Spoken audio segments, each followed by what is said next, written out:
ইসকনের আশ্রম যেন বলাৎকারের কেন্দ্রভূমি। ইসকনের মন্দিরে থাকা ছোট ছোট শিশুদেরকে ধর্ষণ ও বলাৎকারের ভয়াবহ অভিযোগ উঠেছে চিন্ময় কৃষ্ণের বিরুদ্ধে, যিনি গত কয়েকদিন ধরে উগ্রবাদী বক্তব্য দিয়ে সাম্প্রদায়িক দাঙ্গা লাগানোর পায়তারা করছেন। দেশের বিভিন্ন জায়গায় উস্কানিমূলক বক্তব্য দিয়ে এই ব্যক্তি যখন হিন্দুদের কাছে হিরো হওয়ার চেষ্টা করছেন, ঠিক সেই মুহূর্তেই তার থলের বিড়াল বেরিয়ে এসেছে।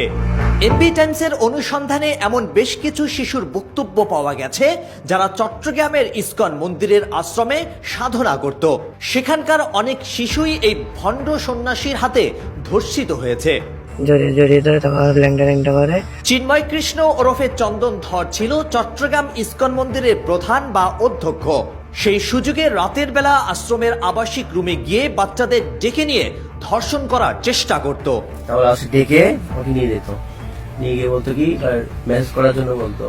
ইতোমধ্যে নানা ধরনের অপরাধ প্রমাণিত হওয়ায় চিন্ময় কৃষ্ণকে ইসকনের দায়িত্ব থেকে বহিষ্কার করা হয়েছে। সম্প্রতি এই মর্মে ঢাকার ইসকন হেডকোয়ার্টার থেকে জারিকৃত একাধিক পত্র এমপি টাইমসের হাতে এসেছে। কিন্তু এভাবে প্রকাশ্যে বহিষ্কারের পরেও এবং শিশু ধর্ষণের ভয়াবহ অপরাধের তথ্য সামনে আসার পরেও কেন সাধারণ হিন্দুরা এই ব্যক্তিকে মাথায় তুলে নাচছে সেটা বোধগম্য নয়। কয়েকদিন আগে চট্টগ্রামে হিন্দুদের এক সমাবেশে চরম উস্কানিমূলক বক্তব্য দিয়ে দেশব্যাপী সমালোচিত হয়েছেন চিন্ময় কৃষ্ণ নামের বহিষ্কৃত এই সন্ন্যাসী। তিনি বলেছেন, স্বর্ণাদাস নামের 13 বছরের যে কিশোরী সীমান্তে বিএসএফ এর গুলিতে মারা গেছে, সে নাকি বাংলাদেশি মুসলিমদের অত্যাচারে অতিষ্ঠ হয়ে ইচ্ছে করে বিএসএফ এর গুলির সামনে বুক পেতে আত্মহত্যা করেছে। কেন বিএসএফ এর গুলিতে মরতে দিয়েছে? কারণ এখানে বেঁচে থাকা তাদের জন্য একটা জীবন মৃত্যুর প্রহসন ছাড়ার কিছুই নয়। যেখানে বিএসএফ এর গুলিতে স্বজাতীয় হিন্দু নিহত হওয়ার ঘটনার তীব্র প্রতিবাদ করার কথা, সেখানে এই হিন্দু নেতা ঘটনার অপব্যাখ্যা করে ভারতের পক্ষে সাফাই গাইছেন। তার যাবতীয় তৎপরতা যাচাই করে অনেকেই আশঙ্কা করছেন এই ব্যক্তি প্রতিবেশী রাষ্ট্রের ইন্ধনে বাংলাদেশে সাম্প্রদায়িক দাঙ্গা ছড়ানোর পায়তারা করছে।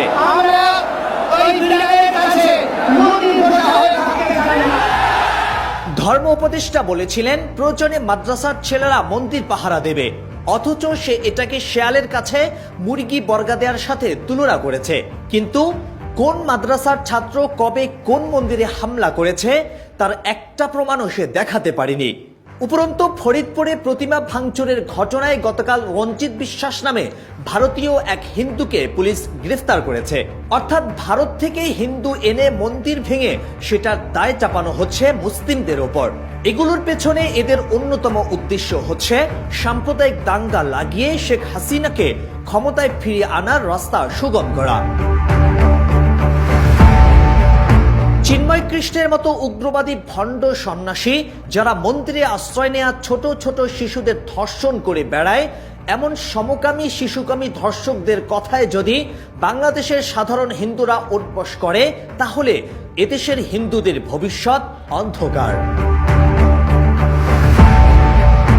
Arifur Rahman Azad, MB Times, desk report.